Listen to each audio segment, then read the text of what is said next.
Amerika Dölet Meclisi Xitay İşleri Komitetining qo'sh raislaridan Avam Palata a'zosi James McGrovin 15 iyun kuni o'tkazilgan Xitoyning Dölet alqigan bostirish tahditlari va Amerikaning inkasi nomli guvohlik yig'inida Xitoyning Erkin Asiya Radyosi Uyg'ur muxbirlirining Uruq-tuғqanlirini jazolash orqali ularni jimiqtirishga urinib kelganligi bu Xitoyning chegara alqigan bostirish harakatlarining bir parchasi ekanligini bildirgan. James McGovin mundaq degan: The Uyghur Americans at Radio Free Asia, who worked diligently to report facts from Xinjiang, Xitoydagi insoniyatga qarshi jinoyatlarni o'z ichiga olgan jiddiy xabarlarni astoydillik bilan xabar qilib kelgan Erkin Asiya radiosidagi amerikalik Uyg'ur muxbirlar bizning birinchi tuzitish qonunimizning axborot erkinligi kapolati tarafidan qo'dildi. Xitoy hukumati ularning yurtidagi uruq-tuqqanlirini jazolash orqali ularni jimiqtirishga urinib keldi.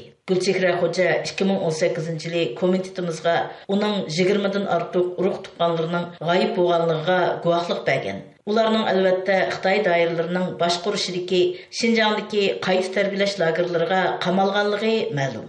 The Chinese government has attempted to silence them by punishing their relatives back home. Gulchehra Xo'ja testified before this commission in 2018 that 24 of her relatives are missing, almost certainly held in re-education camps run by Chinese in Xinjiang.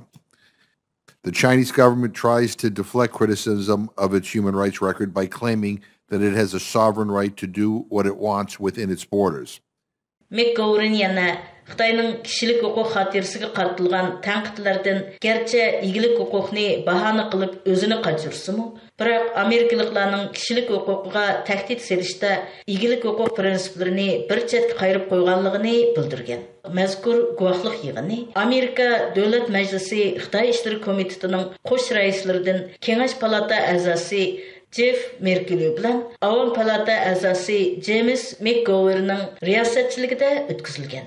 First, we are using all available tools in coordination with the interagency partners to promote accountability for the PRC's transnational repression. Bu qitimliq guvohlik yig'inida Amerika Tashqi ishlar ministrligining ommaviy bexatarlik, demokratiya, kishilik huquq ishlariga mas'ul yordamchi ministri Uzra Zeya bilan Amerika Ana vatan xavfsizlik ministrligining xalqaro ishlarga mas'ul yordamchi ministri Serina Xoy guvohlik bergan.